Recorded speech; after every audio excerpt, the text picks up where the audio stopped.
Hi, I'm Kefin Bad. And I'm Sam Chaplin. I host the Attitude Era podcast. And I haven't seen any films. And welcome to Cinema Swirl.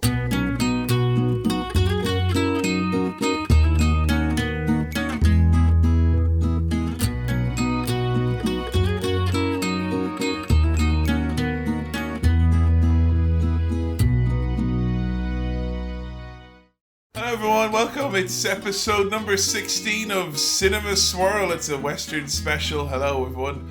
Once again, I'm Kevin, joined in this traipse through Tinseltown and looking back at some of the all-time great movies and films that you should see by Sam Chaplin. Hello, Sam. Hi. How's things? Good. Yeah. We're a year old. Hey! Happy birthday. Happy birthday to you. Yeah. Oh, I better lie about my age now, as is the style with middle-aged people. No, we're not actually one, we're 0. We always hide our age, a little bit like that. True Hollywood. Did you think you'd make it to a year? No.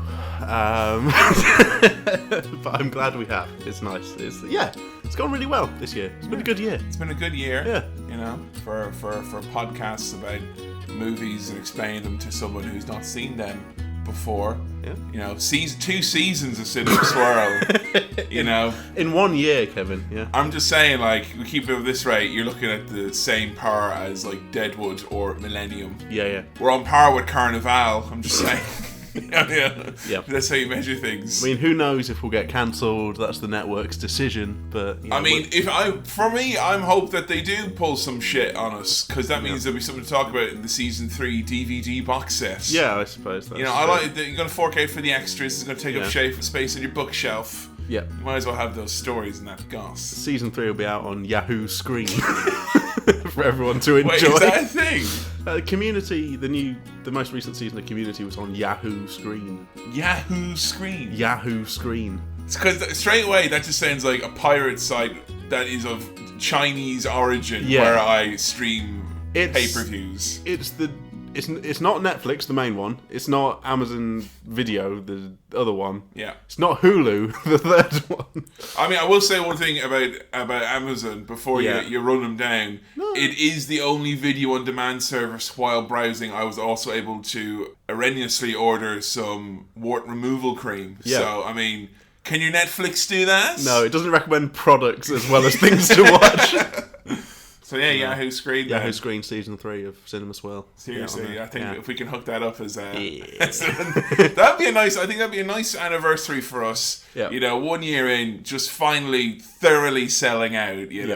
Going in for that fat corporate. We still haven't been sponsored yet.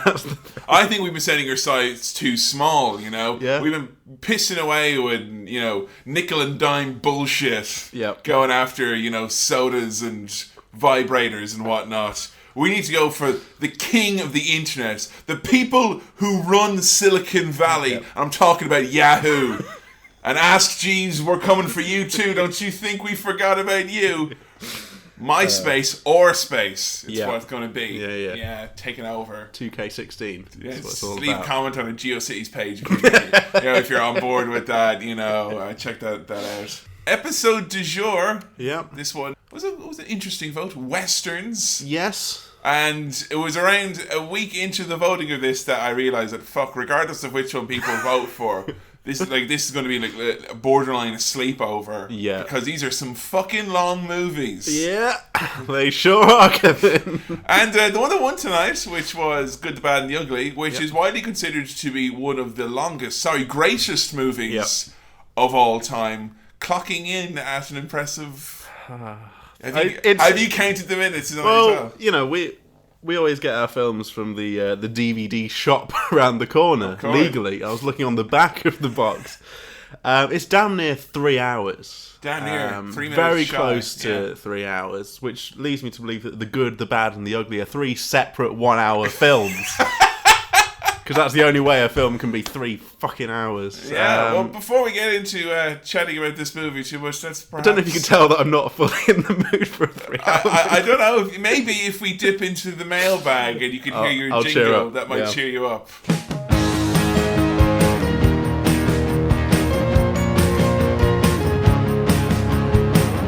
There you go. There's the happy now. I get to hear your jingle. Yeah. Is it good? Yeah. Yeah. We got a couple of nice messages here to cinemaswirl@gmail.com. That's cinemaswirl@gmail.com. I do keep sending your questions, comments, and queries a year in, and we still are, in spite of ourselves, reading them all. Yep.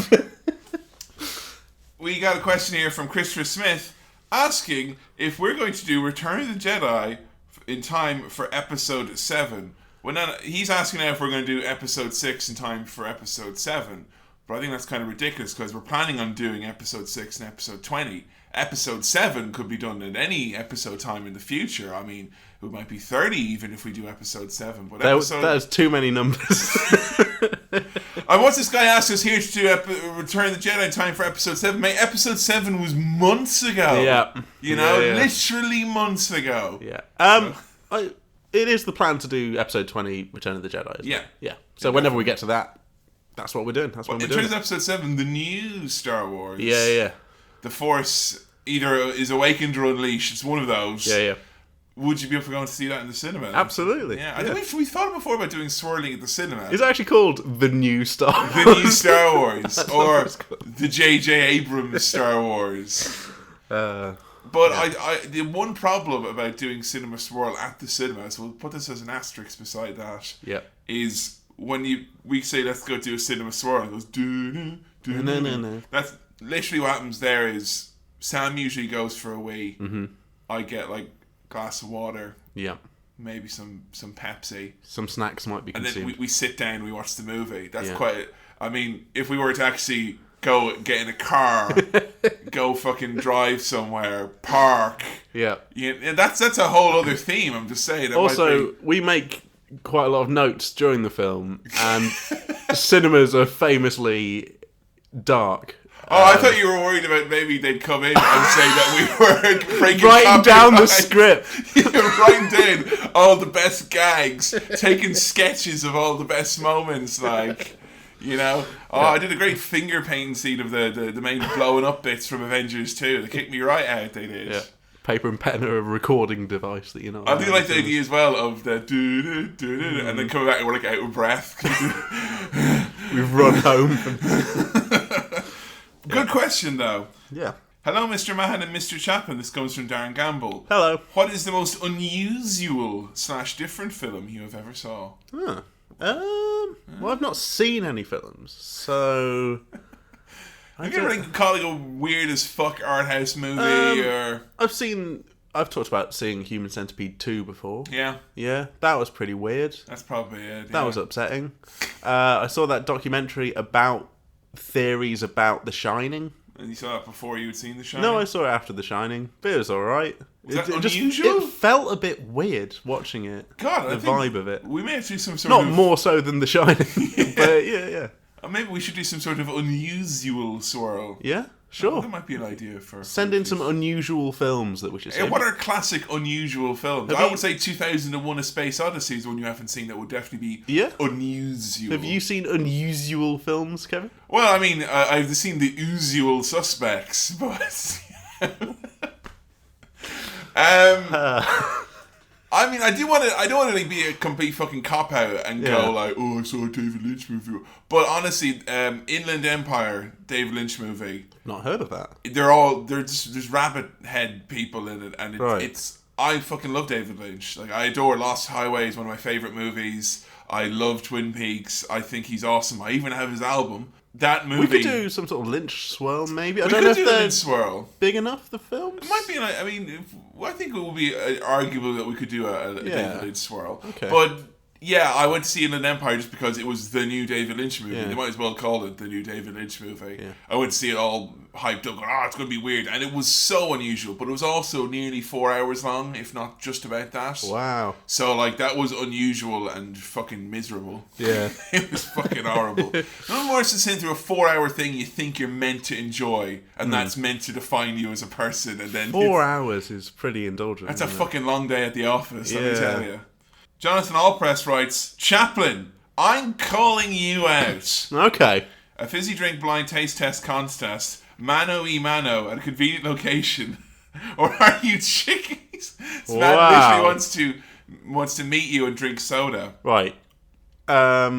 this a date or is this a challenge? Because I don't understand what the nature of the competition is. I'm not sure too many dates have begun with your surname being declared loudly. I'm calling you out. Then I'm calling you out. Okay, right. Well, I've already passed the Pepsi Swirl challenge. Yeah. So if this motherfucker wants to challenge me... any feedback on that, by the way? Yeah, great job. You're fucking awesome. You know the difference between sodas. I mean, we love you. Your parents, mate. So what? I've done you there, mate. Yeah. I've done you. What has fucking All Press got? Yeah? Nothing. Yeah? All press, no trousers. Yeah? That's what I'd say. Well, bring it on. That's unbelievable. I don't want to meet you. Unless it's really near to where I live. And those are some of the reasons why it's always a good idea to send an email to cinemaswirl@gmail.com. That's cinemaswirl@gmail.com. Do you want to call one of us out? When you're writing your emails, do you want to do it from the frame of reference of someone holding a microphone in the middle of a wrestling ring? Is that? Let me tell you something, Chaplin. I want that to be the format for all emails we get from now on. Just Chaplin, I'm calling you out. May 16th at the Skydo. So the movie du jour, as we were getting into there, and not to focus solely on length, but the good, the bad, and the ugly. I'm quite glad this one won because not only is it one of my favourite movies of all time, it is considered by many to be one of the greatest westerns of all time. So you really love this movie? I grew up with this movie. Okay.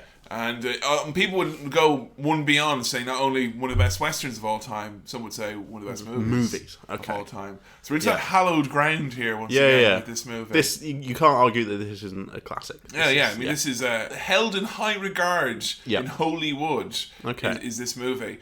I grew up with this movie because my dad is into his westerns. Okay. I don't think my dad is into his westerns. I think my granddad on my mum's side is very much into his westerns. So my mum knows a lot about westerns because she would just had to watch them because her dad. So I think it's a very dad thing watching westerns. Yeah, westerns are dad things. Depends on whose dad's watching them, whether you watch them or not. And my dad, I don't think he's into them. All you need to know is that if there's a western on the telly, someone's dad somewhere is watching. Yeah, definitely. They're on telly a lot, westerns. So much, and in Ireland we have the Irish language channel TG Cahir, but it has let's just say sometimes it would have a lack of programming, and they used to play like non-stop westerns at weekends. It would say, is it because they're long enough to fill up the it's like fucking John Wayne felt like shooting himself for 5 hours, we've got a gap in the schedule. Let's put in a nice 9 hours. The magnificent 7 hours. But since this vote went up, I've seen Unforgiven on TV. I've not watched it. I mean, I've seen that it's on TV like twice. I love Unforgiven. I mean, that's another one which great movie, but I don't think it's probably, in hindsight, probably one that you should see after seeing other westerns. Yeah, people did say like you need the context of having seen some of the classic westerns to get, not to get it, but to appreciate it more. I think. So what's your knowledge then in the realm of cowboys? What's your main frame of reference? Because for me, I had this, few dollars more, fistful of dollars, fistful of die, all these kind of... all the fistfuls. All the fistful of spaghetti western movies and whatnot, Once Upon a Time in the West. I grew up with all these, and obviously Deadwood. Deadwood is like probably one of my favourite shows of all time. It's the HBO. Yeah. I've not seen Deadwood either. You really would love it, I think. Okay. But that being said, I have a lot of frame of reference. Even Back to the Future 3 has got cowboys in it. Okay. What was your main cowboy media growing up? I don't know. I guess it's a thing that like... Because you haven't seen any Western movies, have you? No, I don't think so. I've seen Django Unchained, which is that's a Tarantino, I guess. It's a Tarantino film. It's a Western, but it's a Tarantino film. So I've seen that. I've seen like Westerns on TV, I'm sure, at some point, just flicking through channels. I kind of recognise the colour of Western films. It's the kind of orange... the shape of the hat, right? Yeah, I know the shape of the hat. It's kind of like a W shape. I know long shadows. I know Mexican standoffs. I think it's kind of referenced as a text in loads of other things. Have you played any like video games? Maybe? No, there's that Red Dead. You've not played Red Dead? No. No, I've not seen any video games, mate. I've not played any video games. Not only had I Red Dead, I had Outlaws which was the LucasArts cowboy game back in the day on the PC. So, I mean, God, cowboys were fucking everywhere. Did you play cowboys and Native Americans as a child? Knew one of us would have to say it. I didn't. But that seems like a thing that was slightly an older generation. Is it not like a older by a few years? I mean, like the previous generation would be playing Cowboys. Well, yeah, and I Indians. mean, might be part of this because I remember playing Cowboys and Native Americans as a child. Yeah. But I think that's just because our imaginary toys were slightly older than yours. Yeah, maybe. So that was the imaginary tools we had to play with, whereas you would have been all space and all that because you're younger, you know. Yeah, Pokemon, yo-yos. Lasers. Yeah. I think my dad might have asked for a sheriff's badge one Christmas when he was a boy, and that's really sweet. I think there's a little letter from him to Santa he asked for a sheriff's badge, and that's really cute. So you're grandpep into Cowboys. I don't know if my dad is. Well, he's never like made me watch westerns, so I don't. Did you see True Grit? The Coens did. No, I'm not seeing True Grit.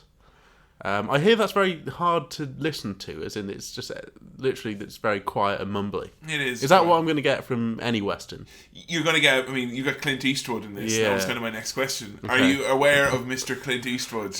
In some ways, yes. I don't think I've seen. I can't think of any Clint Eastwood films that I've seen.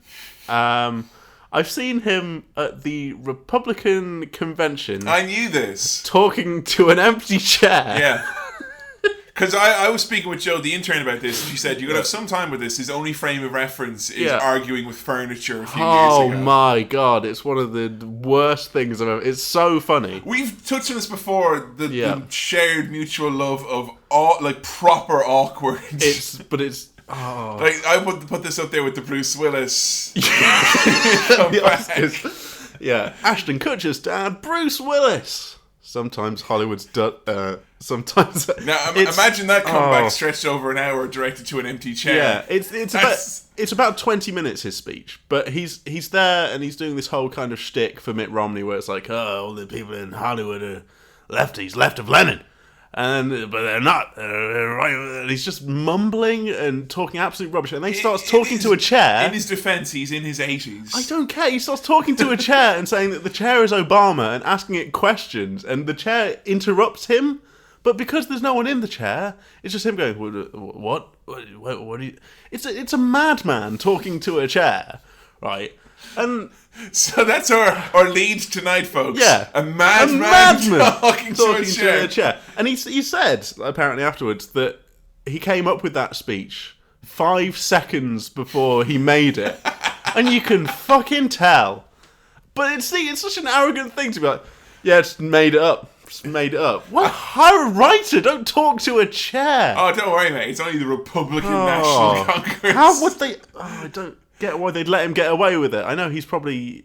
But he's an old man. He's not intimidating anymore. He won't go, have you got a speech, Clint? Yeah. Of course. Because you've got 5 seconds. Do you know him from anything else then? You've not seen him in any film then, I've seen his face. I know what he's like. I know Gran Torino. Oh, yes. $1 Million Baby. I've not seen these films, but I remember the kind of hype he's around them. Director as well. Yeah. As well. Flags of Our Fathers. I've the big one you're missing out is kind of main iconic role. Main iconic role. Yeah. And it's not this film. Not this film. Big Gun. Is not the name. The movie's not called Clint Eastwood in Big Gun. Yeah. You better get a big ass bag of popcorn for this one, folks. Big Gun. Dirty Harry. Oh. Yes. Oh. Yeah. Okay. Have you seen Dirty Harry? I haven't seen Dirty Harry. I thought perhaps that Dirty Harry was the main character of The Good, the Bad and the Ugly. Oh, fuck off. I didn't know. I didn't know who Dirty Harry was. He wears a fucking vest. Does he? He wears tweeds. I don't know what he looks like. I thought that was who he was, and that's where all the famous Clint Eastwood stuff came from. The Good, the Bad and the Ugly. So the whole, are you feeling lucky? Well, are you punk? That's not The Good, the Bad and the Ugly. No. I thought that was The Good, the Dirty Bad and the Ugly. Harry is a cop in New York trying to stop the Scorpion, the assassin, and then he did 4 other ones. Right. Yeah. No. I thought that line was in this film. Oh no, he hardly. Well, I don't say he hardly speaks. He does. He hardly speaks. Okay. So in terms of background, spaghetti westerns, do you know what makes them different to regular westerns, or have you ever heard the term spaghetti western before? Yes. I don't know. I don't know the difference. Okay, spaghetti westerns were Western movies that were produced and directed and made usually in Italy. Oh, okay. And they actually released this movie, Good, the Bad, the Ugly, would have been released in Italy, and they would have dubbed over Clint Eastwood, etc. But at the same time, was released in America, and they would have dubbed over. So you're going to see dubbing in this as a result. Okay. What? Yeah. What is this? Sergio Leone directed it. He would have been. He's Italian. Right. So there was for many years this kind of link up because in Italy. It was, there were all these areas where you would film. I know nothing. You really don't, yeah. Oh. I bet you're thinking there, a year's cinema swirl under my belt. I know, you know nothing. I am not a buff. You're sadly, I mean, you're not a buff, unfortunately, at this. You're still at Simon Mayo territory. Yeah. You know? I've not graduated to the You've not graduated past Mark Kermode School of Buffdom. Yeah. So, yeah, that's a whole school, so keep that in mind that this is a movie that was not... produced in Italy by an Italian director. Yeah, this was shot in Spain and Italy, as far as I know. Actors are Italian? A lot of the actors would have been Italian. The main cast, the main guys would have been usually American. Clint Eastwood is used in a lot of them, obviously. English language, though, right? Oh, yeah, this is an English language. Yeah, but there's dubbing. There is some dubbing, but let's not get in the way of enjoying a lovely movie. So, let's go do a cinema swirl.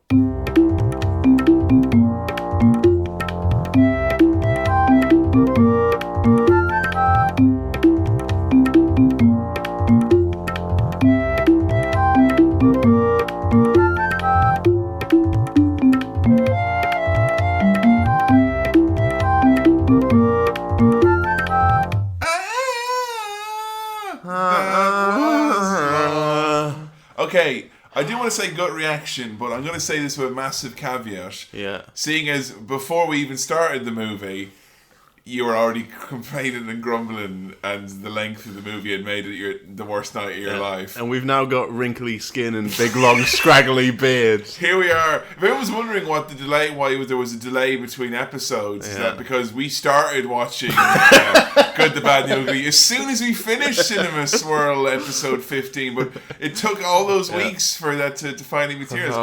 I just want to... I'm confused at the moment because this is honestly a movie where I don't know where you stood because I want to ask for your gut reaction as I always do, but I know that your gut reaction is it were long. It were right long. It were right long, Gov. Yeah.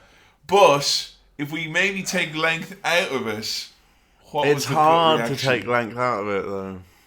It was. I'm going to say now, I haven't got work in the morning. I'm having a bit of a lie-in tomorrow. I have. Right, what time I've got work in the morning. You used to be up early, Yeah. Has that impacted your enjoyment of this flick? No, I think whatever time of day or work situation I was in when I was watching it, I'd still be a bit like, come on. Because you think, all right, watch this like, say, a Tuesday night or whatever. Yeah. But I'll be honest, there's been times where on weekends growing up where my dad's like, do you want to watch Good, the Bad, and the Ugly? I'm like, yeah, all right. And that's Saturday just gone. Yeah. Yeah. And that's all right when you're a kid, I guess. Yeah. You can write off a Saturday when you're a kid or a student, but when you're a grown-up ass, this is my valuable time. Like, motherfucker, there's 6 of the days left in the week, 5 of which I have to work on, and Good, the Bad, and the Ugly might be a bit of an issue then. Good lord. Yeah.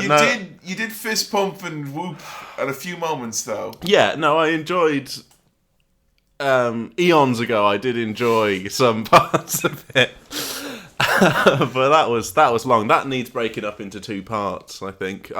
My attention span must be rubbish because I was paying attention. Oh yeah, you were. But I was... And I will say this about Cinema Swirl. What's great about this... Yeah.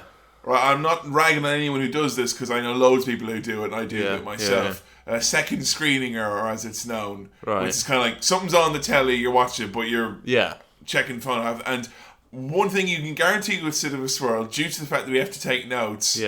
is that we're always 100% undivided attention to the movie. Which I think might... If I'd been watching it and I felt like I could look at my phone, browse Facebook emails and stuff, then maybe it wouldn't have felt like such a...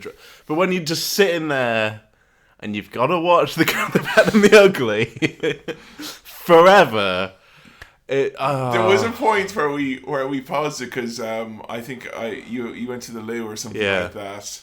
And that felt great. I loved taking a break from it. Well, I know you paused it though, right? With the kind of because a fair chunk of time had passed. Yeah, but there was another fucking movie to go. I remember the exact time code was 1 hour 23 minutes. Yeah, that's a movie. Last episode, Mean Girls, we were coming up to the credits there. This, we were less than halfway, and there was a moment where I think you were going to comment on the length of time left, and you realised that for the morale of the podcast, that if you were like, we have more than half of it still to go. I'm glad you could see that look in my face. You could see that I was thinking, So, that in mind though, thoughts on Good, the Bad, the Ugly? It was alright. It was good, yeah. It was good, it was bad, it was ugly. It was an experience. Are you glad you've seen it? Yeah. Yeah, I'm glad I've seen it. Do you kind of... What do you reckon to Westerns now, having watched this for your... Well, I mean, is that where I should have started with Westerns? That's the Western. Yeah. As judged by the... Okay. Fans of Cinema Swirl, that would be... It didn't feel as... I was worried it was going to feel a bit alienating and genre and you have to like... Because I just felt in my heart that I didn't like Westerns.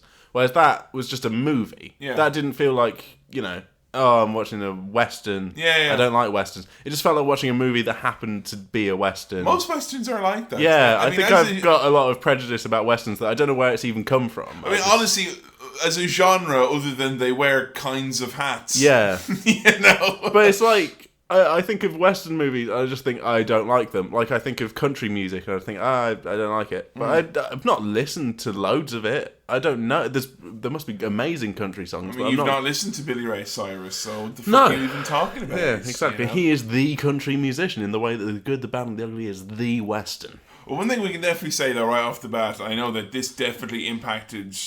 on you, and I know it definitely helped you with the later scenes. Yeah, is the soundtrack to this movie? It was great. Yeah, fucking phenomenal. I'd probably go as far as say that's my favourite thing about it. I would say that as well. I'll be honest. It ties it like it's hard for me to rag on a movie with length of that length when literally, and this is just me because I grew up with it, but literally every time I hear a variation of that theme in that setting. I get goosebumps. It's excellent. Every time. Excellent music. Even when it's a little kind of, I see what you did there, Clint. Little, to a full big, I see what you did. Very clever. I'd say that it was, I don't know whether it's slightly overused or whether just because it's such a long movie that it has to be used. It was used many times. I mean, there's so many variants. But it's such a good piece of music, such a good motif that I have no grudge against it being. I'll be honest, in terms of taking one piece of music and kind of stretching it out, I think do it with that one. It's got to be up there with like James Bond or fucking Star Wars or something in terms of really getting their money's worth off it. That was the sort of soundtrack that I'd like to have on a record. I've got it on. Yeah, I've got it on a record. To have that would be nice. I've got it on record. I'll show you sometime. Yeah, it's got Clint Eastwood scowling on the front cover. Yeah. Well, you like the credits though? I know they definitely impacted me positively. I thought the title sequence looked. I want to say modern, but that's not what I mean. It looks like someone. It looks really good. And Scott Pilgrim versus the World. You can say it. Yeah, kind of. I mean, it looks way cooler than I expected it to. It's cool as fuck. And we were watching it in Blu-ray quality. Yeah.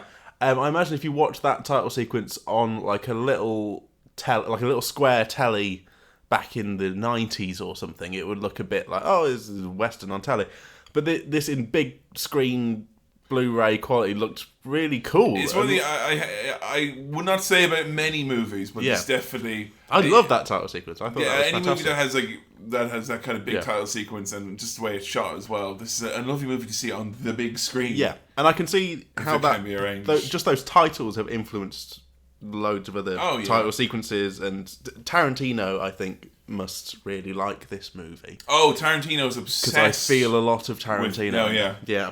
Actually, there was a story I think I read in Chris Jericho's latest book. I mean, sorry, Tarantino had the good grace to split Kill Bill into 2 fucking volumes rather than let it against drag his on. fucking will. I'll have you mind. And sorry, it's the same man who also brought us Grindhouse. Literally 2 movies, one after the fucking other. Yeah. But I read Chris Jericho's latest book.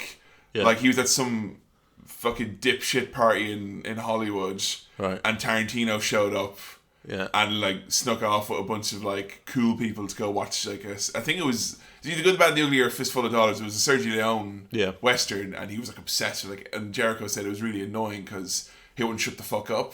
Because literally every scene he's like, "Oh, you do it," you had to facts and information, like you know. So Chris Jericho didn't appreciate that he was in a cinema with Quentin Tarantino, and that's kind of a cool director's commentary from a different director. I just want to find out, like, how jaded must you be to be like, don't you hate it when you're watching one of the greatest movies of all time and Quentin Tarantino won't shut up?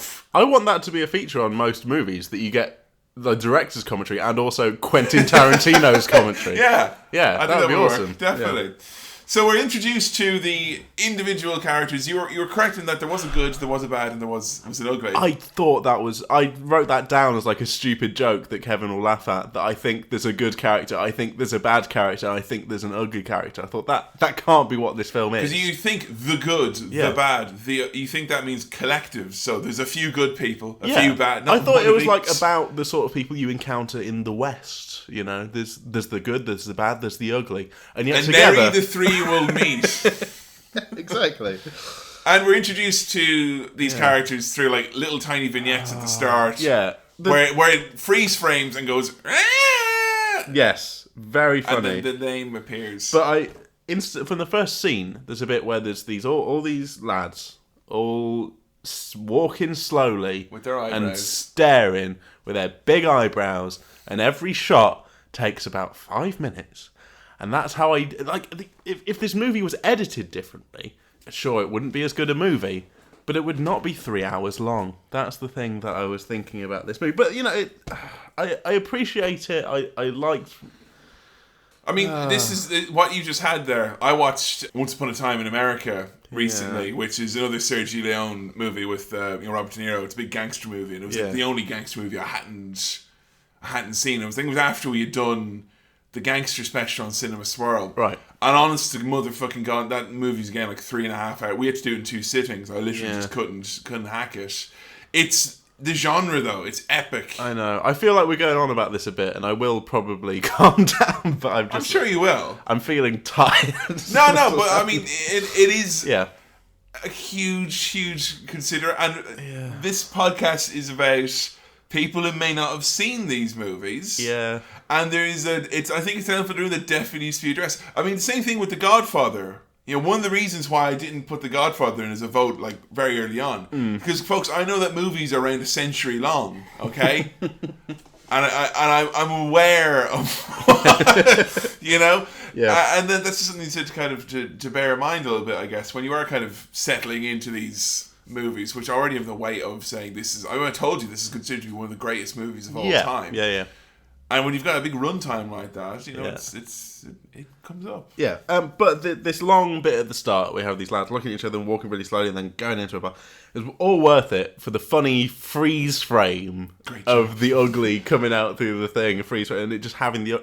I laughed so hard at that. You did, yeah. Because that was literally a Tim and Eric funny... Scrawling. Yeah. Great job, yeah. Oh my God. Perfect. Hilarious. I loved that. It's not supposed to be hilarious, but it was hilarious. We're introduced to the bad character, who's a very, very, very intense individual. Yeah. Referred to as Angel Eyes. Yeah. Well, we're like 10 minutes into the film and not a single word has been spoken. I see that. I love that. Yeah. I love that they can carry a mood, introduce characters and a setting, and there's no dialogue. I think I had bad blood towards this film without even any justification for it before I'd even watched it. Because, like, when it was... no one had said anything, and Angel Eyes was sitting opposite this bloke, and they were kind of eating soup. Yeah, it's a mad, intense luncheon. And I was like, just fucking say something. I was waiting for someone to say something, because human beings don't do that. I know it's a film. Well, I will say, though, this scene, right, this is how much of a fucking nerd I was. Yeah. Me and my cousin, when we were in like, secondary school, like 14, 15, if I would see him at lunch... I would like sit down in front of him and I would slowly eat my lunch, really slow and intensely. And like, you know, we'd like eat my slice of bread off the knife, like insulize it, mad slow, like, you know, soup going in the wrong way. I was worried that the plot of the film was that all of these men had jinxed each other and that they were trying to undo it. Because no one was saying anything. And no one can buy each other a Coke because it's the Old West, you know? Coke was but a dream back then. Oh, God, yeah. So you know, though, that Angel Eyes is looking for cash of money, coins, which have gone missing. So money's gone missing. He's after it. It's like $500. He's $500 to find out the new name of the guy who's taken it. He threatens his family by going, nice family. It'd be an awful shame if they were murdered, you know. But yeah, he's quite remorseless, and he's put across as this like cutthroat mercenary character in that he finds out the name, he kills the guy, but the other guy, like, to try and sway him off, was like, I'll give you $1,000 if you kill the other guy instead. But he kills him too for he's like he's a Lannister. He always he always does what he's paid to do. He's like the opposite of that plumber I had round the other day. You know what I'm saying? He takes all the jobs, does all the money. Perfect, you know? Yeah. He even has an evil laugh. He does, yeah. He's a very scary, evil-looking dude. This motherfucker scared me big time as a kid. He's creepy. And I think there's a lot to be said about very intense, quiet cowboy type. Yul Renner, obviously, in Westworld, anyone who's a fan of that will know how scary cowboys can be. I want to show you Westworld for a future swirl. But the quiet ones. He's not even that quiet. He's just intense. Yeah. Brooding. Jinx. Right, let's not say Wait, let's do fucking Good, the Bad, and the Ugly, you know? Yeah, I thought he was going to smother that bloke with the pillow, but he just shot him in the face through the pillow. I thought use the pillow as a silencer. Yeah. Pillow is the second best silencer after a potato. Okay. As we all know. Yeah. So, introduced next to the good character. Yeah, we've had the bad. The bad has had a freeze frame when he shot the dude in the face with the pillow. The bad. I think literally as he shot the guy in the face and he's laughing under candlelight, he goes, he's bad. I wonder if someone's accidentally going to listen to this podcast halfway through and think that we've turned into pterodactyls.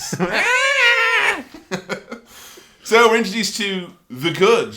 Yeah. A.K.A. Blondie. A.K.A. Clint Eastwood. Yeah. A.K.A. officially the man with no name. Yeah. Which is the character. The bride. The man with no name. The man with fucking loads of names, though, seriously. But not his actual name. You pointed it out to me quite early on, and I feel that's something that no one really takes him up to task on in this movie. Or just the blonde thing. Well, he ain't blonde. He's not fucking blonde. He's got brown hair. Now, this is interesting for us because when I first met Sam, he was legitimately blonde. I've had a crisis recently where I realised that I'm not blonde. Not anymore. No. Your 3DS me on my console is woefully out of date. It's ridiculous. I don't know what's happened to my hair. It's not gone grey. Someone just gone brunette. Someone's turned the contrast down or something. I don't know. I've gone blonde, which is now a thing that they advertise. You can dye your hair blonde. Okay, well... Clint Eastwood's not even blonde. He's got brown hair. He's brown. And everyone calls him Blondie, but they say, he's got golden hair. He's got brown hair! Brunetti, like... I mean, this lad wouldn't pass for Lannister. No. I mean, that's it. No, if someone says they're blonde, do they pass for a Lannister? Yeah. If they don't, they're not blonde. No. You know what he also doesn't pass for? A blonde person, because he's got brown hair. He captures the ugly character, Tuco. Yeah. Also, Tuco's not that ugly. He's fairly ugly. He's just got a kind of... he's got a gammy lip. I'd say he's got a Joe Pesci in Home Alone vibe about him. He's kind of greasy. Yeah, he's got a slime. He's not ugly. He looks like he needs a good wash. Characterful. Yeah. Full of lived in. Lived in, yes. He's cozy. He's not ugly. He's not ugly, you know? He's fugly. Yeah. The good, the bad, and the pug fugly. So, Tuco's got an incredibly serious rap sheet, so he's sentenced to hang from the neck until dead. I just love that about the Old West. I mean, his rap sheet was 20 minutes of the movie. But it was great when they say hang from the neck until dead. Yeah. You know? And if it's a less serious crime, hang from the neck until you've properly thought about it. Yeah, for a bit. Until it shaves. I hereby sentence you to hang from the neck until it smarts. Until you got a proper sore neck and you'll think about your crimes, won't you, mister? Until you've had as big a pain in the neck as you are to the rest of our community. But in an odd twist here, Yeah. we have Blondie appear and initiate what can only be described as a widespread de-hatting of the crowd. He shoots every hat clean off the motherfuckers' heads. Well, he shoots the noose so that he rescues Tuco. Tuco goes free. And then he shoots hats off people. And now that's the only shot in this. Because it's made... When was this made? 66. Yeah. A long time ago. Right? Most of the shots in this look really cool. Sorry, I think this was nearly 50 years ago, this movie. That's fucking crazy. A lot of the shots in this, unlike things like Raiders of the Lost Ark and stuff, there's no embarrassing kind of bad effects or anything, I don't think. Yeah. There's nothing that stood out and went, this is an old movie, so they can't do that. Apart from the hats coming off the heads.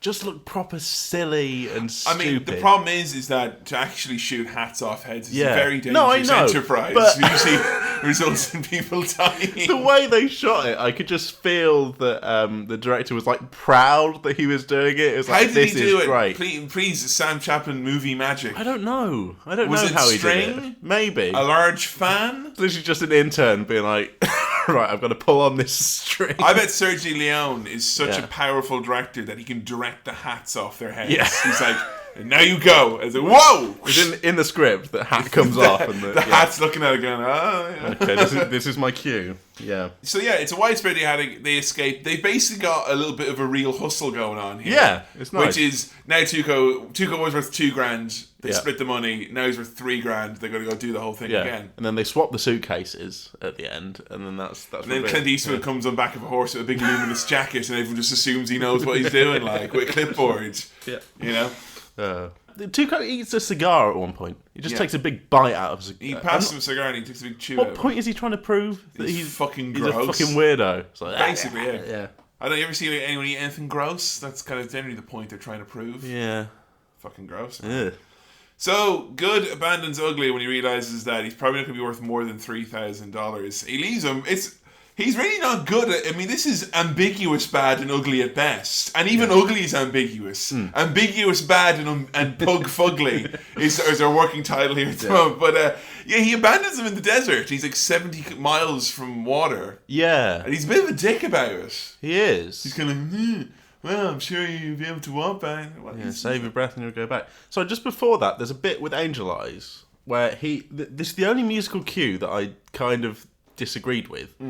Was when I think they do this trick twice, don't they? Yeah, and he's in the crowd. He's in the crowd, and he goes, "Every has a protecting angel." Oh yeah, and then it cuts to Clint's face, and then there's like angel noise. Yeah. There's actual like angelic music. Yeah. Come on, Sergio Leone wasn't one to mix metaphors. Yeah, he was really hammering. He really sold that. Yeah. I mean, you can't. One of those famous blonde angels. Yeah, except he's brunette and he acts like a dick and conspires with criminals. And it's not the character called Angel Eyes. Yeah. I mean, if anyone's going to be a good guy, unless he was like Yu-Gi-Oh, Angel Eyes seems like a dodgy bastard's name in Yu-Gi-Oh. But other than that, he thought he would have been good. Yeah. So, he's left in the desert screaming every name under the sun. Yeah. For those of you wondering at home, a puta is a bad person. Yes it is. Bad finds the person that he was searching for where they were hanging out. It's Bill Carson's the name he's after. And we're introduced to, drumroll please, the only woman in this movie who promptly cowers and gets slapped around viciously by Angel Eyes. Horrible. Yeah. That's when I'm like, I hope the bad dies. And this movie I was kind of like, if that's how they're going to treat the women, I'm kind of glad this is the only one. Jesus. But actually, there's no... Other than her... There are no women in the Old West. I'm trying to think of another woman who was in this film. There isn't. There literally isn't. There's a woman who gets tossed off a cart by a bunch of drunk dickheads. I mean, other than background characters or like ladies saying like, "Oh, calm down," to someone who's pointing a gun in a crowd. Yeah, there was her. Yeah. That's the only other one. Yeah, it's the only other one with a line as far as I can tell. I grew up with all like the, spaghetti westerns, John Wayne movies, stuff like that. And, there was never a fucking female character in them. And if they were usually like a nurse or someone like, or some like prostitute or some gal who had to be saved. And it's annoying because if you watch something like Deadwood, which shows that just because they weren't, soldiers or they weren't bandits, even though there were some bandits, they're still people and interesting characters. Very interesting. So it was a little disappointing on this front. Yeah. But it's the 60s in Hollywood, and I think if this podcast has proven one thing, it's that Hollywood certainly has got like a person who's masturbated with one hand for too often, Hollywood's dick certainly points in one direction, let's just say. The evidence is there. Yeah. Angel Eyes properly, horribly slapping around this woman. Trying to find out where he's went to. She finds out that he is with the Confederates, and they shipped out recently, so he's following that trail. So Ugly, it really looks like he needs a fucking good wash. Finally crawls out of the desert. He looks rank, disgusting. I don't know how he got out of the... He was tied up. He got out of it. He did, yeah. Very impressive. He's kind of like a cockroach, I guess. He's like the survivor of the group. Yeah. Tuco Houdini. Tuco, yeah. So he goes gun shopping with Rudolph the Red-Nosed Reindeer. Yeah. A man with a very red nose. This man is a fucking idiot, right? He's closing his shop. He owns a gun shop, right? In the Old West. In the Old West. He owns a gun shop. It's closing. A man sticks his foot in the door. He lets him in and then just lets him browse the guns. Now, men sticking their foot in the doors of closing gun shops are always a bother. Yeah. And that's a classic valued customer there. That's gonna maybe be it was hard to... The one or two things I had for him to put up with all the shit. Yeah. He needs money? Well, no, he messes up all the guns. He makes a custom gun. He shoots up all his targets and all that. Yeah. The only thing I could think was that either A, he really needed the money, the gun guy, or B, he was holding a bottle of brown liquor and had a very red nose. He could have just been a drunk. Maybe, yeah. But he seems so cute and pottery and silly and... If you're drunk, you'll get robbed. How can you own a gun shop and be robbed like that? It's impressive. I mean, you know what I would have? To fuck up that badly. I would have a gun. Yeah. I would use one of my many guns. He had loads. He did. And he had bullets. But they were behind the glass. He should have put them behind the counter. So, Ugly has got a couple of mates who, for the purposes of this, I've just christened Ugly Inc. Yeah. And they decide they're going to go after Blondie to get his money back, because he's got $4,000 now, basically. Yeah. And Good just kills all three of them. It's a really tense scene where he's in the hotel and all three guys try to jump him. He shoots them all, but then Tuco gets the drop on him, and he makes himself string himself up with a rope, like he's gonna hang himself essentially. Yeah. That's not a good way to go, to be made at gunpoint to kill yourself. No. You fucking do it. Yeah. I'm not implicating myself in my own murder here, you know? No. And it looks like time is up for Clint Eastwood until, fortunately, the room is cannoned. Yeah. And we kind of get reminded quite quickly now that this is taking place during that aforementioned American Civil War, when goodies and baddies waged war against each other. Yes, that's my understanding of it. Sam just learned one thing from this, which is that he may need to, I don't know, check out Lincoln, or maybe need to check out need a better understanding of American history. John Adams is the way to go. I'll look into it. You know what? A great site? Yahoo.com. It's got a whole section of answers. Yeah.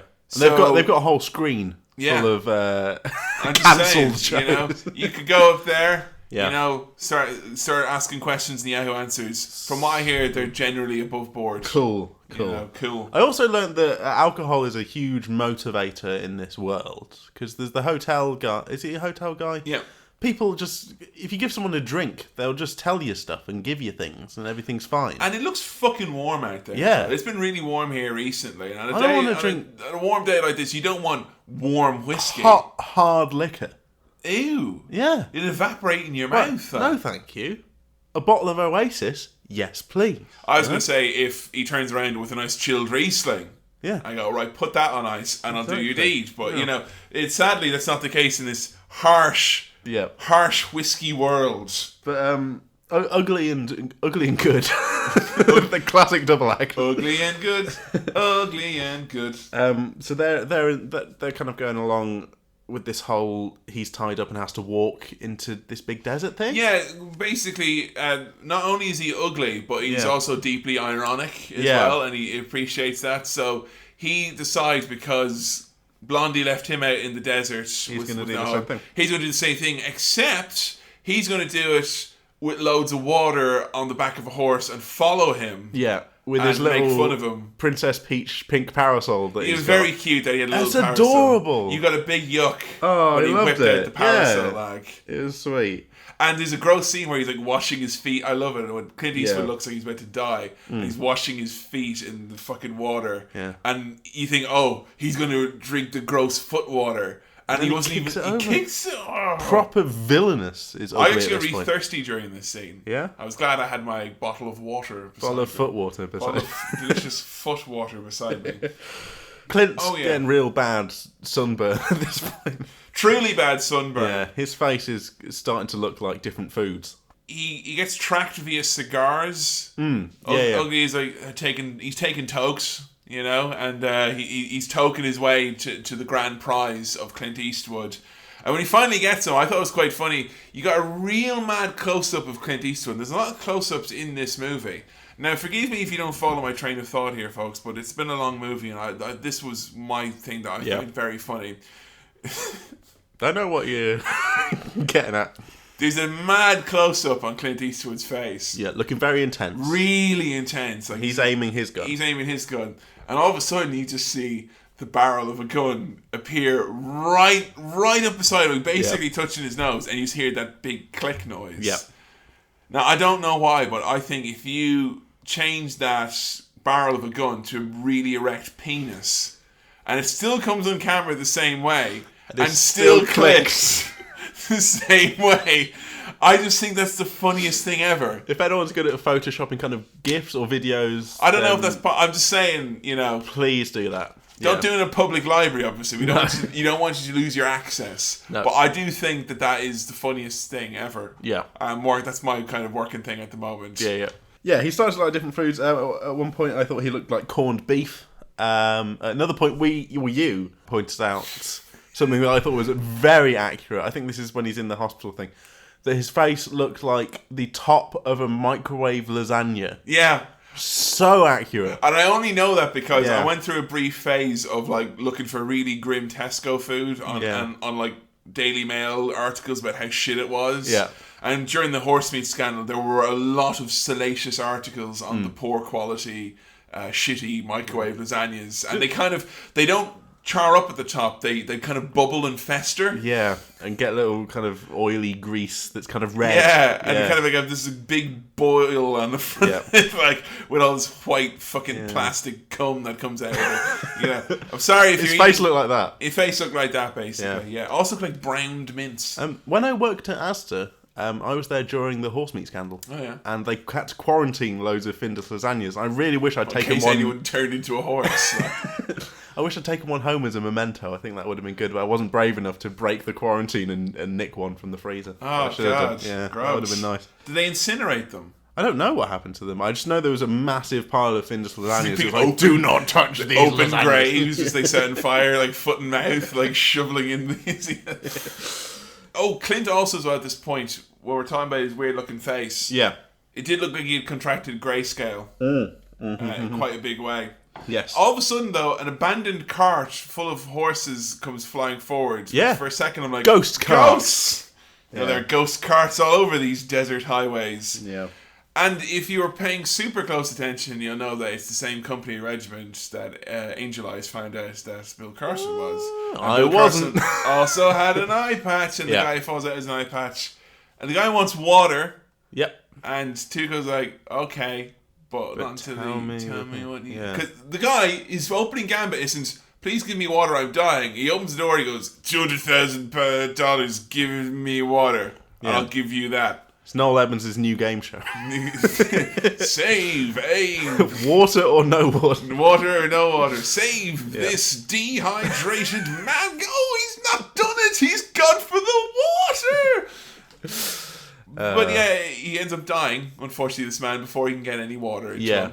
Well, Tuco's off to get the water, and in that time... Yeah, after like fucking 20 minutes of him asking. Sneaky Clint has got in there, and he's had the last word from Bill... Was he? Bill Carson. Yeah. I always want to say Cosby, and I know that's not okay. Bill Cosby, it's simply not simply not. And it goes funny now because Tuco goes from wanting to kill him to he carts him off to get healed up because he needs to know. It's a cool twist because he's now got to look after him because he's got this secret that he needs to get all this money. So he knows now, Tuco, where the graveyard is. Yeah. And Blondie, Clint Eastwood, knows the name of the grave. Neither knows the other person's bit of info. So they're kind of teamed up now, essentially. They've got to keep hold of each other, otherwise they're... Friends to the end. Ain't my friend. Yeah. It's quite cute in a way. So Clint Eastwood gets taken to a monastery so he can de-lasagna his face. Seriously, it's gross here. It looks like the business end of a wedge of mature Stilton. It's fucking no. Jesus. You know the kind of the wet, rough bit at the back? It's kind of all orangey, and if you stick your finger in it, it's soft, but if you rub it up and down, it's rough. What is that? It has many properties at once. I literally feel sick. Just think about someone's face being stilted. It's horrible.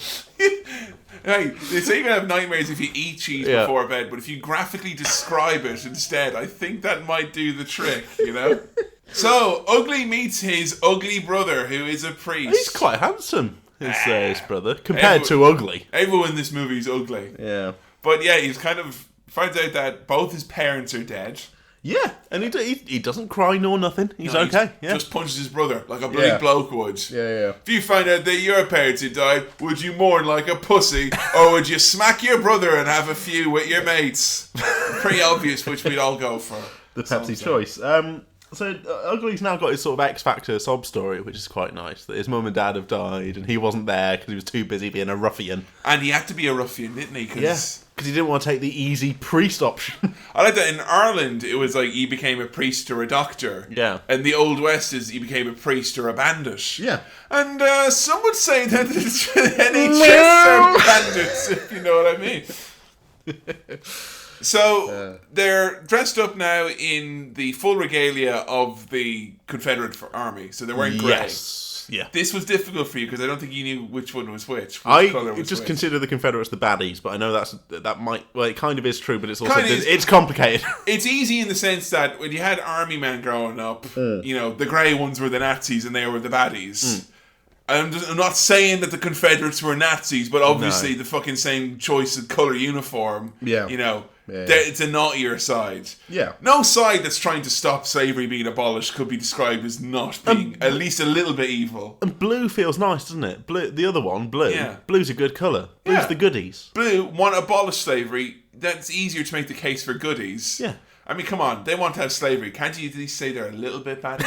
A little bit batty, Yeah. But it's great because they're on the cart and they see a bunch of soldiers in the distance. And Clint Eastwood's in their grey uniform. Yeah, Clint Eastwood's like, oh, my nice doing grey uniforms. And it's quite funny because he's like, oh, in grey uniforms, that's fine. And then they all... Yay, Confederacy. Yeah. Whoa, Confederacy. Dixie suck ass, Boo, New York. And then it goes, it was dust. Yeah, and then wiping it off. Wipes it off. Blue uniforms on. Yeah. I mean, it's pretty dodgy to be going around with that dusty. Yeah. And only dusting off once you've seen another Confederate, Yeah. It was this point that I noticed something that the actor who plays Ugly, he'd be excellent at playing Wario. Oh, he is basically Wario. Yeah. Yeah, big time. Yeah. Big I don't know who the actor... Do you know who he is? I forget. I don't know his actual name. Okay, he's not big famous. He's famous. He would have been in a lot of spaghetti westerns. Okay. So, at the time, quite a big name. Part. But definitely would be Wario. Great Wario. Yeah. As a matter of interest, see, because I just did with there, any attempt at a Clint Eastwood impression? No. It's just kind of... Yeah. I know what you're thinking. See, the trick with a good Clint Eastwood impression is you don't open your mouth. No. Notice that you can speak, you can open your mouth, but you can't separate your teeth. Teeth stay where they are. Exactly. Yeah. Yeah, I've got a gap in my tooth. That's how I still smoke. So we end up in a Yankee prison, and there's a cool thing about this movie, and one of the things that Sergio Leone, I think, was trying to show was that obviously the South lost. the Confederacy lost, and all the stuff came out, you know, they had all these prison camps and how badly they treated prisoners, and that was very, very true. But, you know, the winning side had a lot of ugly secrets as well. Yeah. And prison camps such as this, where guys were held, and they didn't treat the prisoners right, and they, you know, thieving and, you know, torturing, all that, it happened, it was really widespread and commonplace. And that was happening on both sides. I think that was a cool thing in this movie, that they actually managed to take a sidestep from an amazing kind of tale about guys trying to find gold and be like, by the way, here's something fucked up from the America's past. Yeah. There was one good commandant who was like, don't be torturing and being mean to these prisoners, not while I'm the commander. And then he had gangrene. He got gangrene, man. Yeah, you know? the only good he's got gangrene. That's a bad sign. Good he got gangrene. Yeah, he's good, but his foot is ugly, and that is bad. Yeah. The good, the foot, and the... Yeah. So, ugly is kind of pretty much immediately outed, because Bad is there as... Yeah. He's mercenary, he's also working with the Union Army. Yes. So he straight away recognises him from the crowds, and when they call out Bill Carson, he's plugged that obviously this guy knows the location. So he invites him to supper, and it's a pretty intense affair. Yeah. He gets beaten up by someone who can only be described as Bluto-esque. Yeah. As in Bluto from Popeye, not the nice dog from Disney. Horrible big bastard, isn't he? He beats the fucking dog shit. It's intense and kind of quite horrible. Like when he sticks his thumbs in his eyes. It's very reminiscent of a certain scene in Game of Thrones that I won't spoil for people who haven't seen it, but it's horrible. It reminded me of that. And big time. That's exactly, I think as he was doing it, you were screaming that. I smashed her. You know what? If you're like me and you were laying awake at night haunted by the memories of that horrible scene from Game of Thrones, just imagine the mountain as an angry little toddler smashing blocks. Easy peasy. And the blocks bleed. And their widows mourn them. So, Good and Bad have to go on a little bit of a trip.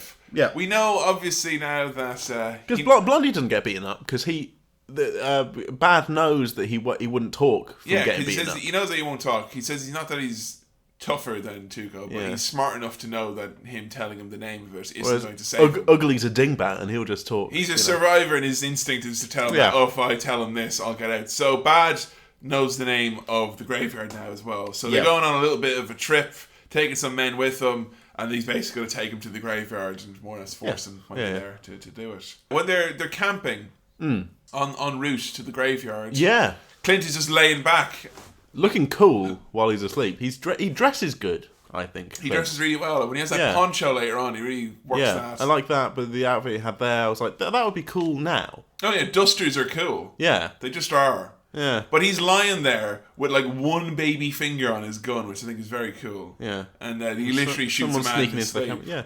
And then he does a fucking shit James Bond type line. I think he got the point of my bullet, that is. It's like, have your men out by the dam, and maybe they'll catch a cold or a bullet. Boo! Get off the stage! It's like my dad used to say to me, would you put on a jacket, you'll be shot. You'll be shot in the streets. They'll do a drive-by on you. They'll see. It was weak. Really weak from Clint. Seriously, I would expect better. Yeah. So Ugly has been carted off because he's not part of this expedition. He's just basically going to be taken away, and it seems like he's going to be killed for his crimes. Yeah, he's handcuffed to Bluto. Big horrible bastard. Yeah. And he does quite a daring escape. Yeah, I really like that. He's in a train going somewhere. Yeah, I think he's going to be killed or imprisoned. Yeah, and he's handcuffed to Big Bastard. So he's going to have a wee. Having a wee outside a moving fucking freight train. Yeah, I want to do that. Yeah, even though part of me thinks physics that the piss will just come back and haunt me. And I'm talking about an immediate haunting. Yeah. You know? Yeah. Still seems like a fun idea. Yeah, it'd be nice. But they both take a big tumble. And brave move. Pretty awesome. And he smashes Bluto's head on a big rock, and he's dead. And he's chained to him as well. Yeah. Now I thought it would be really funny if that meant that for the rest of the movie, Ugly just had to cart around this massive corpse with the Good, the bad, the ugly, and the morbidly obese dead man attached to him. That would be funny. But he does the old train chop. That was pretty tense. Yeah. Particularly as well because your man had the girth of the man who put on the tracks. Yeah. I was worried that the train literally wasn't high enough to go over his gut. Oh, it just I hit thought him. he would just hit him and flip over and kind of Sadly, that was not the case. He gets cut loose, and he's on his way basically to meet up with the other two. Yeah, that was really cool. Yeah, it's really awesome. I like that. You feel many emotions for Tuco's character. Yeah, he's a complex character, as well as being silly and funny and kind of evil. He is despicable. Like his mum and dad died.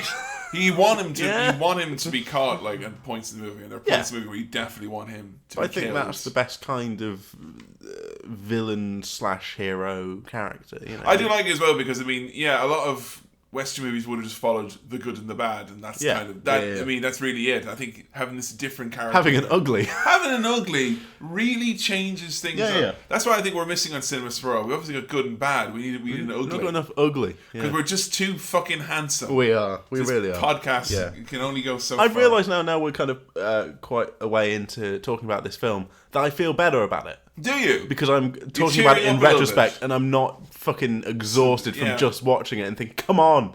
Whereas now I'm like, in retrospect, I really like that. Well, you're going through all these bits here now where, I knew when you're watching that you were like, because when you did the thing with the train, you were like, and, there were a number of moments that were... But moments in Cinema Swirl are always noted. If you'd have asked me as soon as we stopped watching it, like, okay, Sam, that's the film done. What's your star rating? I'd be like 2. Fuck off, and really upset. Thankfully, that's not how this podcast works. Yeah, I get mad, short, and bitter to think, and it's sort of sweetening in my mind as I remember it. So that's good. That's very good. Yeah. So Ugly makes his way to the town where he's basically heading in the direction, I believe, of the graveyard. Yeah. And he breaks into some sort of hotel room. Yeah. Has a bath at last. Yes, finally. I'm very happy to see he had a bath. During this moment, when he's putting on all these powders, I wondered why more bath products aren't powders as opposed to liquids. We were genuinely thinking, why does that not happen? Because presumably that's an ingredient that needs to be mixed with some sort of liquid, and then that becomes bubble bath. Because bubble liquid just sinks to the bottom. Yeah, and you've got to whoosh it. You got to whoosh it, and if it's a hot bath, you're going to get hurty hands. You're going to get a hot hand. Yeah. And if it's a powder, you can sprinkle it on. And I'm not allowed to use a bath bomb, for fear of internet mockery. So what am I meant to do? Yeah. I did have one once. That's what bath bombs are. They're powder. Compacted powder. If they came in just powder form... Let's go on Dragon's Den with this, because this is good. Let's go on Dragon's Den with little Lush products and go, what's this, Duncan? Crumble up into a thing. Into those bottles that they put talcum powder in. Shake it out, like salt or something. It's nae a business, it's a pooter. Yeah. There's only one pooter I like, and that's... Anywho. But if that exists, please tell us. They're powdered... bubble bath. Yeah, it seems like it should. That would be cool. Because when he's here just sprinkling in a little bit of this and a little bit of that, I'm like, I don't fucking want. That's literally what a bath bomb is. That's what. Why do they do it as powder? Fuck. Very well. Sorry. That's is important. Sam, how many times have I Let's told edit you? this out and we'll... Yeah, I was just saying, how many times we come up with our... I mean, the last 4 episodes we've come up with all our massive game-changing innovations which we've had to edit out as well. They'll be coming to market soon.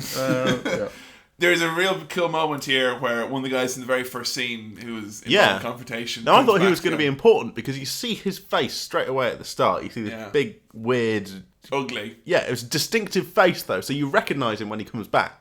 If it had been quite a boring face, you wouldn't be like, who's that? He's this proper leathery, beardy bollocks comes in. And Tuco's looking quite luxurious in his bag. He does. I was missing a champagne with maybe a strawberry in it.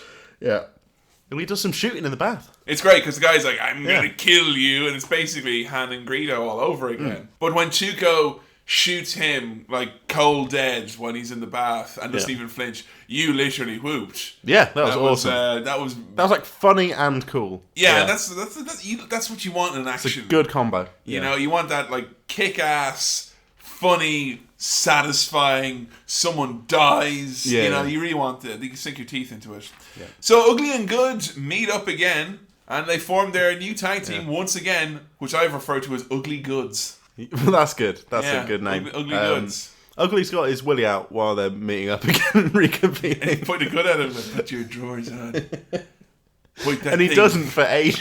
Point that thing someplace else. So they decide that they're going to try and pick off Angel Eye's men. He's got 5 guys. And burgers and fries. You can tell it's late, folks. And they say they're going to pick them off together. And this is fucking... I love this, where they're like... It's just... This is what is the meat and veg of most Old West movies. Yeah, this was cool. Like a big shootout. Shooting guys who inexplicably have decided to go up onto a roof. Like, I'm going to get you. I'm on a roof. No, I've been shot. I've lost my motor function. Yeah. No Wilhelm screams. No? What's that? Did that exist at that point? Yes, I think so. Yeah. But no, a point here in the movie which I think really... I think this soured it for you because... Okay. They kill off all the men. They're like, right, let's go do it. Cool scene. Also, Tuco and Blondie look cool at this point. Oh, they do. They don't look like a ragtag bunch of pricks. They look cool, and I think it's because Tuco had a bath. I think they're cool in their own way. Yeah. Because, like, Tuco is kind of... He's all hunched down. He's, like, kind of... He's like a goblin running around. Yeah. And then you just see the real slow stride of Clint Eastwood walking behind him. It's so cool. It's a great pairing, and I think that's the point where you finally... where they're properly working together. Yeah. And it's like, oh, that's quite a good couple of people to be working together. I like that. This is a good pairing.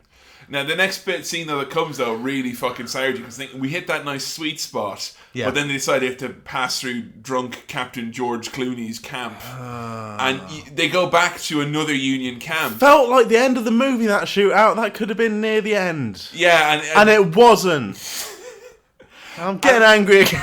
And it's funny because like this whole scene was just there to really, again, there's this bridge, there are 2 camps, one Union, one Confederate. Yeah. And he's like, I can't blow up the bridge because the bridge is important, and every day we have to send out men, we're just losing men, they're all drunk, they're fucking depressed. And it's just meant to highlight the senseless loss of life that there was during this war, this unchecked killing. There wasn't a consideration of troop loss. The fact that there was a bridge there and there were 2 camps beside it. Yeah.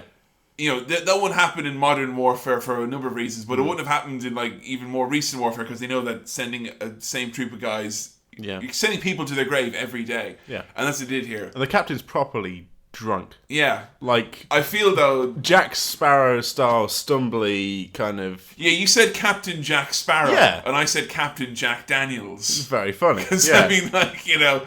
But the kind of personality is almost flamboyant with how drunk he is. He's just like, whatever. Who cares? They're all dying. Just enjoy the spectacle. I want to blow up a bridge. I will say it, though, watching it with more grown-up eyes and with someone who's watching it for the first time. Yeah. And this isn't with someone who's got, nothing to worry about the length of the movie. I do question the point of the second, isn't this such a senseless loss of human life? Yeah. 2 hours and 10 minutes or whatever it was into the movie when you were just with the, because the big shootout was great and they didn't get Angel Eyes, right? And there was some he left a note, like, he left a corpse in the bed with a note saying, "Hideous, it's for you."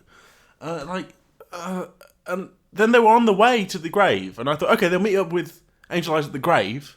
That'll be a big face off, and that'll be the end. No, they got captured again for a bit. When they were, they didn't get captured. They got enlisted, but it's the same thing. They're sidetracked, basically. Yeah. And they're there rigging up this bridge with dynamite to blow. You know what? Sorry, you know on Pokemon when you're walking through grass and then something fights you. Yeah. It's that. You know when you're really trying to do something and then something goes, oh fucking hell! I've got to do this again. Again. I think that's what. Again.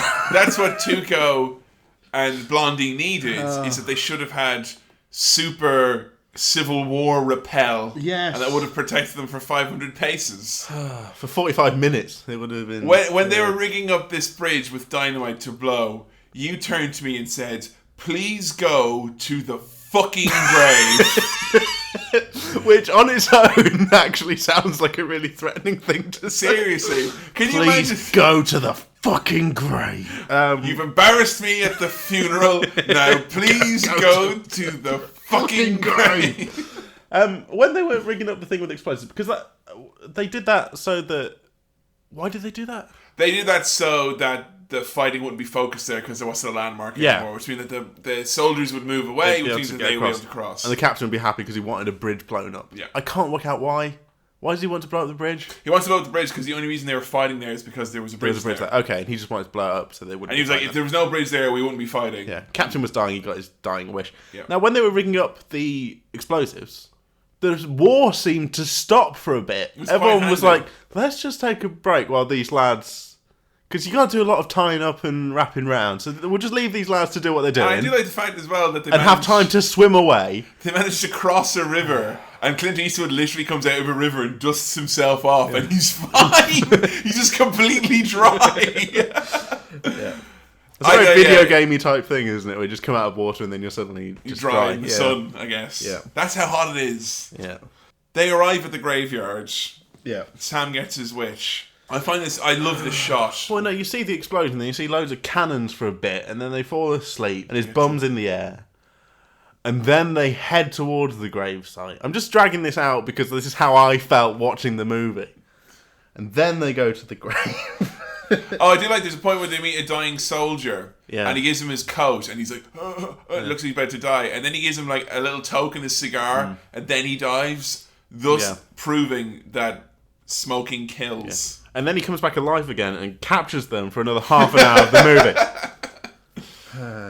That moment was quite nice, though. Clint, like giving the guy what he wanted. There's a number of moments where like he shows pure kindness. It's just kind of to remind you that he is the good. Yeah, he is. It's like, oh, he's a good guy. He does a number of like purely 100% kind things throughout the movie to kind of constantly remind you. But much to Sam's delight, we finally arrive at the graveyard, and I absolutely adore this shot. There's thousands of graves. Yeah. Now, early on in the movie, when they were trying to like get the name of the grave, I was like, well, just dig them all up. If it's $200,000, you can just dig up a lot of graves, and then eventually you'll find it. And now I understand why that was not a viable option. Because there's two... I mean... What I had in my head of graveyard was not what I saw of graveyard. Yeah, I mean, if I was them, and I was the guy hiding the money, I would have put $1 in 200,000 graves. Which they could have probably done here, given the right circumstances. And there's this awesome scene of like Tuco, who's gotten ahead. He's like running as fast as he can. Yeah. And it's just this blur of graves. Yeah. He's finally managed to coax out of Blondie what he assumes is the actual name. Yeah, they have an agreement when they're doing the explosives that they'll tell each other the thing. And that's quite a nice, trusting moment, you think. Yeah. So Blondie learns where the gravesite is. Tuco learns what the name is. And he finally finds it. Yeah. And he starts digging. Doesn't have a shovel on him, but it's a fucking plank of wood. Literally going as hard as he can, like. Yeah. And Good joins in with him. And with his poncho. With poncho, it's a very nice poncho. It looks cool. I do want a poncho just for in the house. I do understand if I wore it outside the house, I would be a dick. Yeah, absolutely. You know, but inside the house, I could be a poncho. But him with the poncho, that's like an iconic shot, isn't it? Is that the cover of the movie? It's on the cover of the movie, as far as I know, and I know that in Fistful of Dollars and A Few Dollars More, his character is kind of synonymous with wearing the poncho. Okay, you know, right. It's kind of the look, so to speak. But Angel Eye shows up, points a gun at him, and forces them both to start digging. I mean, I expected that. I expect Angel Eyes to be there at the gravesite. That's big final boss. Obviously, that's what's going to happen. Okay, cool, yeah. Be nice if that happened a little bit earlier, but that's fine. It's okay. Fine. We've got there now. We're there. So they he's making them dig up the grave of a Confederate general who captures and enlists. They get captured by the fucking skeleton people. Who take them into the underworld for half an hour, and then they get out and they learn about the fragility of life, and then they go to the grave. Sam, your frustrations about not knowing enough about the Civil War can't be hidden any longer, you know? But it ends up, they know that it's not the actual grave. Yeah. Because it's a lie. He's written the name of the actual... So now they have another standoff because Blondie is the only one who knows the name. He's written on the stone, puts the stone down. The other two want the grave. He writes it on a stone. Yeah. Quit fucking about. I didn't like that. I'm holding the grave with the actual secret behind my back. Which hand is it? He's fucking Darren Brown, being like, I'm going to write your name on this stone and then put it here. And then they find the stone. It felt like the movie was taunting me at this point by going, let's drag this out a bit longer. With some unnecessary game of put the name under a rock for a bit. There needed to be a reason for a standoff. Yes, I know. Had to end in a standoff. Oh, and this stand, I know you're going to shit all over it. I just wanted all of these cunts to shoot each other straight away. I know you wanted it to end, but it's a several minute shot of them just going between the eyes and the music gets all intense. Nothing happens. I love it. Because it's so tense, because you genuinely don't know who's going to shoot, who's going to... Yeah. I mean, I remember I asked you early on who you thought would... Yeah. Who would come out on top, or victorious, so to speak. And you said you just wanted them all to die, I think. I just wanted it to end. You just wanted it to end. Yeah. But no, at that point I was rooting for Team Ugly Goodness. Ugly Goods. Yeah. Ugly Goodness. Ugly Goodness. Yeah, that's who I was rooting for, and that's kind of what happened. Because Angel Eyes gets shot, not once but twice, into a grave. And then his hat gets shot into the grave. Now that's the ultimate insult. Yeah. Actually, the whole standoff scene and taking ages was worth it for Angel Eyes being shot and falling into a grave. I mean, that's... A little on the news of having your standoff. I mean, the only other places maybe have a standoff in a funeral parlour, but other than that, you pretty much like that's a good place to do it, you know. And they find out that there was nothing written on the stone because the name of it was the unknown grave, which was besides the. Didn't write anything on the stone, arguably because I don't know how I would have gotten a pen from anywhere. Yeah, I know. Yeah. I didn't think about that. A piece of chalk, maybe? That you find that in rocks. Yeah. I kind of wanted them all to go, come on, lads, we've had a great day out. Let's split the money and go home. But they didn't do that. You were highly proponent... You were high proponent of the idea that they should just split the money 3 ways and be on there. Like, you know what? You're all great competitors in this little game of who can find the money. Let's split it, go home. Find the money? Have a lovely holiday. Yeah, and we'll the good, the bad, and the fiscally sane decisions. Yeah, exactly. But it's left for Ugly and Good to share the spoils of victory. It seems he digs it all up. It's all there. 8 sacks of gold beyond their wildest dreams. I do like sacks of gold as a prop, as an item. Yeah. Although nice. I will say that Tuco will immediately regret ripping one of the sacks. Yeah, he was too excited. It's like Christmas morning for him. He was just like, wow, just open it. Gold. Yeah. And in a nice fitting end to it, Good strings him up. It kind of puts him in the same scenario that he put him in, kind of playing off the whole shit they had before. And he's like left on a very rickety grave. And he splits the money. He's like, 4 for you, 4 for me. And he goes off. He's like, bloody. Yeah, I kind of knew that Good would right away turn back, shoot the thing, because that's what he used to do, and that's what they did as like a little gang. Funny, well, not funny, but like apt. But part of me thought, would be kind of amazing for him to do that to Tuco. Let him hang with the money in his eye line. Yeah. What a fucking brutal thing I remember when I first saw it, I was like, he's not good. And I'm sort of... Because if you did that to Wario, yeah, throwing a few cloves of garlic there with the gold, he would have been proper pissed. Yeah. But that feels like that would have been maybe a cooler ending. I don't know, but it would have kind of soured the whole thing. Yeah, that would have been. But it would have been a good twist. That it's just like, Good's not good. No, he's not that good. He's a proper rotter. Yeah, he doesn't care about the money. He wants to go to be sad. He wants to make this man suffer instead. Yeah, but pretty. And then that's the end of the movie. That's the end of the movie. Done. Well, now you said that talk. That was threw my notes on the ground. Casting his notes to the ground and shattering the fourth wall at the same time. You said that talking about the movie helped you with it a little bit. Yeah, but towards the end, it was too fresh in my mind how frustrated I was, so it kind of came back a little bit. Much like with the actual movie itself, like at the start you were pissed, then you kind of got on board with it, then you got pissed again towards the end. Bit of a roller coaster ride. Yeah, but actually I'm thinking the fact that I'm so passionate about what happened in this movie is kind of a good thing. I'm glad you've seen it. Yeah, I'm glad I've seen it. Because I was just worried that... Because now I don't have to see it again. But I was honestly worried. There's some of the movies that we have on this Swirl Mega List... Yeah. Which are considered, all-time greats, blah, blah, blah. And I do sometimes worry, kind of like, well, what if he doesn't have anything to say about it? What if it just simply doesn't elicit a response? Yeah. And that's kind of what I worried might have happened. That kind of happened with, saying, like, Indiana Jones, where you were just kind of underwhelmed. Yeah, I guess so. That happened a bit there. I don't think that was the case with this. I wasn't bored. You were definitely I was paying attention to everything that was happening, and I was interested in the characters and the events of the movie. But I don't want it to sound like I'm just an impatient child being like, I want this movie to be over because I'm used to watching an hour and a half movies. It's, you know what? It's no crime to look at a 3 movie hours. that's 50 years old and kind of go, it's a bit long in the tooth at points. Yeah. You know? So I don't want that to spoil my enjoyment of the movie in my mind, but it factors in. It's part of how I feel. It's hard. I suppose it's hard for me because it's a movie I've grown up with, like Terminator 2. Yeah. I know it's a long movie. Yeah. Like I am prepared, and I've done this a good few times before, so I know what I kind of, I ate special dinner, for so I'd have a slow release, Yeah. My main question then, because we kind of asked you kind of a lot of the questions already at the start about what you thought and all that, and if it surprised you, but would you watch any other westerns now off the basis of this? I feel like I may have watched probably the best one. Yeah, I think there's ones you'd prefer though. I think Unforgiven. I feel like I owe it to watch that. I don't know whether I've got enough background knowledge now that I've seen The Good, the Bad, and the Ugly.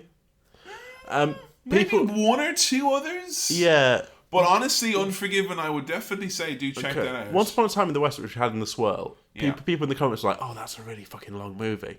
That's like 3 hours." It's longer. And I was like, "Oh, thank God." Once Upon a Time in the West is nearly 4. Thank God, Good, the Bad, and the Ugly's winning. Because I didn't realise at that point. I would also, if just the general. Because you say you don't know much about American history. Yeah. And if this time period does interest you, or what was kind of going on, frontier times and whatnot. And to Americans, I am sorry that it's never been part of my education. They don't know dick all about you. Honestly, don't apologise to them about not knowing their country. They don't know fuck all about you.